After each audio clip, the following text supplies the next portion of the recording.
শাকিব খান এই নামটা এখন বাংলা ইন্ডাস্ট্রির হাইয়েস্ট পেড অ্যাক্টর।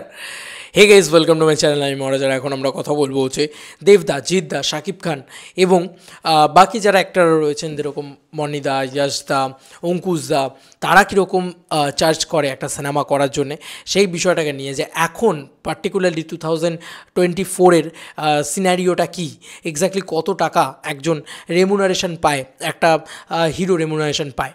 শাকিব খানের রেমুনারেশন যেহেতু নতুন করে জানা গিয়েছে, তাই বাকিদের সাথে সেটাকে কম্প্যারিজন করে দেখব যে সেটা কতটা উন্নত বা কতটা উঁচু জায়গায় রয়েছে। প্রথম বলি, আমি নিচের দিক থেকে শুরু করব। বনিদা একটা সিনেমা করতে 15 লাখ থেকে 20 লাখ টাকা এখন পান। এটা একটা প্রডিউসারের থেকে তিনি চার্জ করেন। 10 থেকে 20 লাখের ভিতরে তিনি একটা পান, ঠিক আছে। ইয়াশদা নিজের প্রযোজনা সংস্থা খুলেছেন, যদিও তিনি বাইরের আউটসাইডে যখন ছবি করতেন তখন ওই 12 থেকে 15 লাখ টাকাই চার্জ করতেন একটা সিনেমার জন্য। আচ্ছা, 20 লাখ টাকা হয় না, মানে আমি ভুল বললাম, আমি বনিদার কথা বললাম। 20 লাখ টাকা অবধি ওটা ম্যাক্সিমাম, মানে আগে যখন খুব ভালো একটা গোল্ডেন টাইম ছিল বাংলা ইন্ডাস্ট্রির, সে সময় উনি পেতেন। বাট এখন ওই 12 লাখ টাকা, 10 লাখ টাকা, 12 লাখ টাকা এরকমই উনি পান। যাই হোক, এরপরে যদি অঙ্কুশদার কথা এসে, অঙ্কুশদা কিন্তু এদের থেকে অনেকটাই এগিয়ে। প্রায় 27 লাখ টাকা থেকে, আমি যতটুকু যা লাস্ট শুনেছি, মানে এই ইতিমধ্যে 27 লাখ টাকা থেকে প্রায় 35 লাখ টাকা অবধি উনি চার্জ করেন একটা সিনেমা করার জন্য। অঙ্কুশদার কথা বলছে।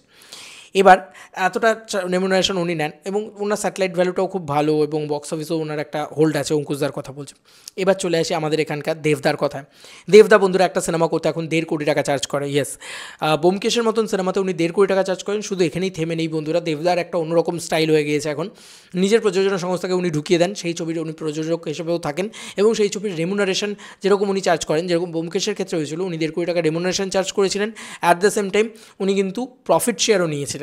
ইয়েস, মানে প্রফিটের যে টাকাটা সেটাও দেবদা নিয়েছেন, মানে তার একটা পার্সেন্টেজ নিয়েছিলেন, ধরো 25% বা একটা সামথিং, আমি এক্স্যাক্ট পার্সেন্টেজ জানি না, কিন্তু একটা সেটা নেন। তো দেবদার ক্ষেত্রে এই রকম জিনিসপত্র, ধরো বেঙ্গল টকিজের সাথে যে কটা কোলাবোরেশন হয় সে কটাতে কিন্তু বেঙ্গল টকিজের থেকে দেবদা হয়তো আপফ্রন্ট কিছু পেমেন্ট নেন এবং তার সঙ্গে সঙ্গে ছবি প্রডিউস করার কোনোরূপ কোনো ধারণা, মানে কোনোরূপ কোনো ঝামেলায় দেবদা যান না। সেই সমস্ত ছবি প্রডিউসের দায়িত্ব কিন্তু বেঙ্গল টকিজের থাকে। শুধুমাত্র যখন ছবি রিলিজ হয়ে যায় তখন কিন্তু একটা বড় মোটা অঙ্কের শেয়ার মার্কেটের, মানে শেয়ার যে হয়, মানে ধরো টিকিট সেলের পিছনে 100টা টিকিট সেল হলে হয়তো দেবদা হয়তো 40টা টিকিটের টাকা নিয়ে নেন, এরকম একটা ব্যাপার, ঠিক আছে। এরকম একটা জিনিসপত্র দেবদা করেন। তো দেবদার টাকাটা এখন বিজনেসের খাতিরে চলে গিয়েছে, তাই রেমুনারেশনে আর নেই। যদিও তার রেমুনারেশন 1.5 কোটি টাকা, মানে এটা যদি কেউ যদি কোনো প্রযোজনা সংস্থা তাকে অ্যাপ্রোচ করে, 1.5 কোটি টাকা সেই রেমুনারেশন নেয় এবং তার সাথে নিজের প্রযোজনা সংস্থার সাথে ঢুকিয়ে তার সাথে একটা পার্সেন্টেজ শেয়ারও নেয়। জিদ্দার কথায় যদি আসি, জিদ্দার কিন্তু কোনো রেমুনারেশন লাস্ট যতটুকু যা জানা গিয়েছিল, জিদ্দা ম্যাক্সিমাম রেমুনারেশন কিন্তু অলরেডি অবধি শ্যুট করেছিল, মানে 1.5 কোটি টাকা অবধি জিদ্দা ম্যাক্সিমাম চার্জ করেছিল। আর তারপরে জিদ্দা কিন্তু তারপরে আর কোনো সেরকমভাবে চার্জ করেনি। তাই এটাই তোমাদেরকে বলতে পারি, জিদ্দার ক্ষেত্রে কিন্তু বিষয়টা একদমই ডিফারেন্ট, একদমই আলাদা। জিদ্দা কিন্তু মানে ওরকম হয় না যেরকম রেমুনারেশন চার্জ করলেন বা কারণ জিদ্দা নিজের প্রোডাকশন হাউসের বাইরে কাজই করেন না, তাই জিদ্দার ক্ষেত্রে রেমুনারেশন চার্জের ব্যাপারই নেই, এখনও অবধি করেন না। যদি করেন তো ম্যাক্সিমাম উনি 1.5 কোটি টাকা অবধি যান, আর মিনিমাম হয়তো 90 লাখ 80 লাখ এরকম একটা ব্যাপার থাকে, আর এরকম আর কি ব্যাপার। আর বুম্বাদার ক্ষেত্রে কথাটা বলা, বুম্বাদার মিডিল টাইমে ঢুকবে, কারণ বুম্বাদা এখনও একটা সিনেমা করতে লাস্ট আমি যেটা শুনেছিলাম সেটা হচ্ছে 60 থেকে 70 লাখ টাকা নেন বন্ধুরা। আগে নিতেন উনি 85 লক্ষ টাকা, যেটা ইন্ডাস্ট্রির খারাপ সময় ফেজের জন্য বুম্বাদা এখন 60 থেকে 70 লাখ টাকা নেন আর কি।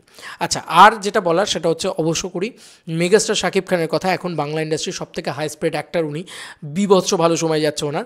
2.5 কোটি টাকা চার্জ করছেন উনি। এখন অবধি কোনো বাংলার অ্যাক্টর 2 কোটি টাকা চার্জ করতে পারেনি, ঠিক আছে বন্ধুরা। তাই সেখানে 2.5 কোটি টাকা চার্জ, ইয়েস 2.5 কোটি টাকা চার্জ করছেন মেগাস্টার শাকিব খান একটা সিনেমা করার জন্য। তাই উনি এখন বাংলা ইন্ডাস্ট্রির সবথেকে হাইস্ট পেড অ্যাক্টর। তাই সবথেকে বেশি টাকা, সবথেকে বেশি রেমুনারেশন যদি কেউ নিয়ে থাকে সেটা মেগাস্টার শাকিব খানই নেন এখন।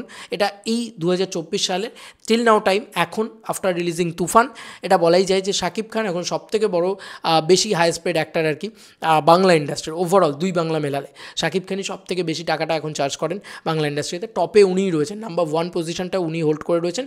যদিও উনি কোনো প্রফিট শেয়ার নেন কিনা আমি জানি না। দেবদার প্যাটার্নটা আমি বলে দিলাম তোমাদেরকে, জিদ্দার প্যাটার্নটা আমি তোমাদের বলে দিলাম, কারণ জিদ্দা নিজের প্রযোজনা সংস্থাতেই মূলত কাজ করেন, আর বুম্বাদার ক্ষেত্রে তো ম্যাক্সিমাম বাইরের প্রযোজনা সংস্থাতেই কাজ করেন। তো সেখানে বুম্বাদা বললাম আমি 60 থেকে 70 লাখ টাকা মতন চার্জ করেন, সেই আমি জানতাম লাস্ট। এবার আমি জানি না এখন কী করেন উনি না, তবে এটাই আর কি লাস্ট খবর আমার কাছে ছিল। যা আমার কাছে খবর ছিল অনেক ঘেটে এদিক ওদিক করে বার করলাম। তবে শাকিব খানেরটা বার করতে কোনো অসুবিধা হয়নি, কারণ শাকিব খানেরটা ওপেন হয়ে গিয়েছে 2.5 কোটি টাকা। শাকিব খানই এখন সব থেকে বেশি টাকা চার্জ করছে, এটা বোঝাই যাচ্ছে। এবং উনিই তো সব থেকে বেশি বক্স অফিসটাও দিচ্ছে না, বাংলার সব থেকে বিগেস্ট বক্স অফিসের হোল্ডটা উনি দিচ্ছে, মানে 30-40 কোটি টাকা একটা বক্স অফিস কালেকশন দেওয়া, মানে তুমি বুঝতেই পারছো যে উনি সব থেকে বেশি টাকাটা চার্জ করবেন, এটাই তো একদম ন্যাচারাল বিষয়। তোমাদের কার কি মতামত এই এন্টার ভিডিওটাকে নিয়ে জানিও কমেন্ট সেকশনে। চলো বন্ধুরা, নতুন কোনো ভিডিওতে দেখা হবে, বাই।